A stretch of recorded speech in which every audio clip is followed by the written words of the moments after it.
Video में आपका स्वागत है दोस्तों। चैनल पर पहली बार आए हैं तो लगे हाथ सब्सक्राइब करें ताकि आपको नए नए अपडेट मिलते रहें। तो छत्तीसगढ़ कर्मचारी अधिकारी संयुक्त मोर्चा के प्रतिनिधिमंडल ने सीएम से की मुलाकात, हड़ताल पर यह हुआ फैसला। छत्तीसगढ़ कर्मचारी अधिकारी संयुक्त मोर्चा के प्रतिनिधिमंडल ने बुधवार को प्रदेश के मुख्यमंत्री विष्णुदेव साय से मुलाकात की और सीएम से चर्चा के बाद मोर्चा में 9 सितंबर को होने वाली हड़ताल को टाल दिया गया है। यह एक प्रदेश व्यापी हड़ताल मांग पूरी नहीं होने पर 20 सितंबर को की जाएगी। मुख्यमंत्री के साथ चर्चा में केंद्रीय कर्मचारियों के समान 4% महंगाई भत्ता समेत कई मांगें रखी गई हैं। सीएम ने हड़ताल नहीं करने का अनुरोध किया है, जिसके बाद संगठनों ने फिलहाल के लिए इसे टाल दिया है। संयुक्त मोर्चा के प्रतिनिधियों को बुलाया गया था सीएम हाउस। बता दें कि राज्य के कर्मचारी पेंशनरों को केंद्रीय कर्मचारियों के समान 4% महंगाई भत्ता, महंगाई राहत और साल 2019 से साल 2023 तक समय समय पर दिए गए डीए एरिया राशि को जीपीएफ खाते में समायोजित करने की मांग को लेकर 9 सितंबर को एक दिवसीय प्रदेशव्यापी हड़ताल किए जाने की घोषणा की थी, जिसके बाद संयुक्त मोर्चा के 5 प्रतिनिधियों को मुख्यमंत्री निवास बुलाया गया था। मुख्यमंत्री साय को सौंपा ज्ञापन। छत्तीसगढ़ कर्मचारी अधिकारी संयुक्त मोर्चा के प्रतिनिधिमंडल ने मुख्यमंत्री विष्णुदेव साय से मुलाकात की और उन्हें ज्ञापन सौंपा। इस दौरान संयुक्त मोर्चा के प्रमुख नेताओं और अनिल शुक्ला, महेंद्र सिंह राजपूत, भोलाराम और आलोक मिश्रा, नरेंद्र सिंह ठाकुर शामिल थे। छत्तीसगढ़ कर्मचारी अधिकारी संयुक्त मोर्चा ने मुख्यमंत्री विष्णुदेव साय के साथ बैठक के बाद निर्णय लिया है कि अगर 19 सितंबर तक लंबित डीए घोषणा नहीं होती है तो 20 सितंबर को हड़ताल की जाएगी। संयुक्त मोर्चा के प्रवक्ता संजय तिवारी ने बताया कि पहले संयुक्त मोर्चा ने मुख्य सचिव को अल्टीमेटम देकर 9 सितंबर को हड़ताल की घोषणा की थी, जिसके बाद मुख्यमंत्री ने 5 प्रतिनिधियों को अपने निवास पर बुलाया और चर्चा की। संयुक्त मोर्चा ने भाजपा पर लगाया आरोप। छत्तीसगढ़ में कर्मचारी अधिकारी संयुक्त मोर्चा ने भाजपा सरकार पर आरोप लगाया है कि उन्होंने अपने चुनावी घोषणा पत्र में किए गए वादों को पूरा नहीं किया है।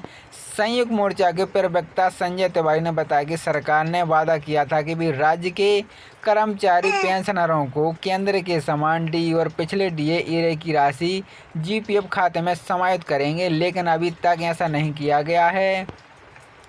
उन्होंने कहा है कि छत्तीसगढ़ के कर्मचारी पेंशनरों को केंद्रीय कर्मचारियों के मुकाबले कम डीए पा रहे हैं, जबकि केंद्र सरकार का मूल वेतन 50% डीए दे रहे हैं और राज्य सरकार 46% डीए दे रही है। वित्त मंत्री ने जताई थी सहमति। संयुक्त मोर्चा ने बीजेपी नेताओं से मिलकर डीए की मांग की थी, जिस पर वित्त मंत्री ने 31 जुलाई को देय तिथि से डीए की सहमति व्यक्त की थी, लेकिन यह एक माह बीत जाने के बाद भी आदेश जारी नहीं होने पर संयुक्त मोर्चा ने मुख्य सचिव को अल्टीमेट देकर 9 सितंबर को हड़ताल की घोषणा की, जिसे स्थगित कर दिया गया है। अब संयुक्त मोर्चा ने डीए नहीं मिलने पर 20 सितंबर को हड़ताल करने की घोषणा की है।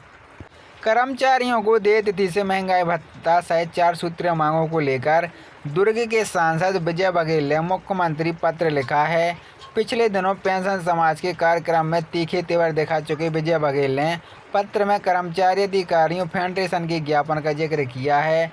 विजय बघेल ने अपने पत्र में लिखा है कि कर्मचारी फेडरेशन के प्रतिनिधिमंडल ने घोषणा पत्र के अनुसार केंद्र सरकार की तरफ महंगाई भत्ता, पूर्ण विलंब से देय महंगाई भत्ता का एरियर, शासकीय सेवकों को 4 स्तरीय समयमान वेतनमान का लाभ, केंद्र की तरह गृह भाड़ा भत्ता देना और शासकीय सेवकों को अर्जित अवकाश नकदीकरण 240 दिन के स्थान पर 300 दिन किए जाने की मांग की है। सांसद विजय बघेल ने कहा कि भाजपा की तरह घोषणा पत्र समिति का उन्होंने संयोजक बनाया गया था। इस दौरान उन्होंने लोकसभा से संपर्क किया और कर्मचारी अधिकारी फेडरेशन व अन्य कर्मचारी संघों के साथ चर्चा कर प्रदेश के कर्मचारी व परिजनों के हित में सुझाव मांगे थे, जो मोदी की गारंटी के रूप में कर्मचारियों के बीच प्रचलित और स्वीकार हुए हैं।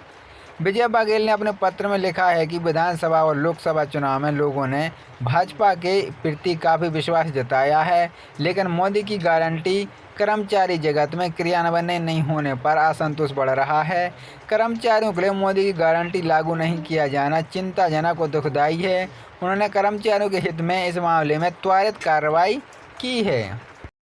230% से बढ़ाकर 239% करने के आदेश जारी किए हैं। इस आदेश के तहत सरकारी कर्मचारी को सितंबर 2024 से प्रभावी होने वाले नए महंगाई भत्ते का लाभ मिलेगा। इस वृद्धि से कर्मचारी को आर्थिक स्थिति में सुधार होगा, उनके जीवन स्तर को बेहतर बनाने में मदद मिलेगी। सीएम की अध्यक्षता में यह निर्णय झारखंड के मुख्यमंत्री हेमंत सोरेन की अध्यक्षता में 29 अगस्त को आयोजित कैबिनेट बैठक में लिया गया था। इस बैठक में महंगाई भत्ते में की गई वृद्धि की घोषणा, जो कर्मचारी को वेतन में सीधा प्रभाव डालेगी। इस वृद्धि से सरकारी कर्मचारी को सीधे तौर पर आर्थिक लाभ मिलेगा और यह उनकी वित्तीय स्थिति को सुदृढ़ बनाएगा। तीज के मौके पर विशेष सौगात। तीज के अवसर पर कर्मचारी को इस महंगाई भत्ते की वृद्धि को विशेष सौगात के रूप में देखा जा रहा है।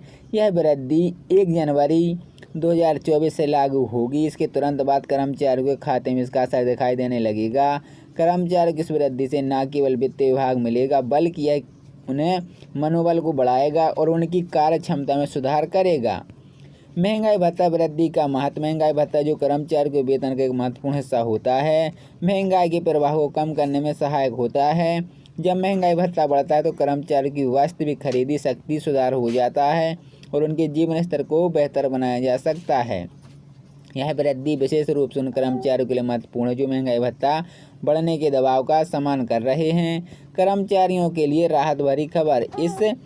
इससे कर्मचारियों के बीच में खुशी की लहर दौड़ गई है। यह वृद्धि उनके विशेष स्तर को सुदृढ़ करेगी और उनके परिवार की ज़रूरतों को पूरा करने में मदद करेगी। इसके अलावा यह वृद्धि कर्मचारी के मनोबल को भी बढ़ाएगी और उनके बेहतर तरीके से काम करने के लिए प्रोत्साहन करेगी। सरकार द्वारा इस महत्वपूर्ण निर्णय को तीज के मौके पर लागू करने का निर्णय प्रति उसकी संवेदनशीलता और उनकी भलाई के प्रति प्रतिबद्धता को दर्शाता है। यह कदम न केवल कर्मचारी के लिए खुशी का है, बल्कि उनके जीवन में सकारात्मक बदलाव करने का एक महत्वपूर्ण प्रसार भी है।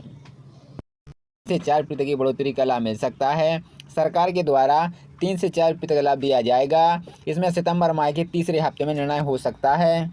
आपको बताते चलेंगे, केंद्र सरकार द्वारा कर्मचारी पेंशनभोगियों को राहत प्रदान करने के लिए महंगाई भत्ता प्रदान किया जाता है। सरकार के द्वारा कर्मचारी को सितंबर महीने के अंत तक डीए वृद्धि कल प्राप्त हो सकती है। ऐसी जानकारी निकल कर आ रही है कि सितंबर माह के तीसरे सप्ताह में डीए में 3 से 4% की वृद्धि की घोषणा की जा सकती है।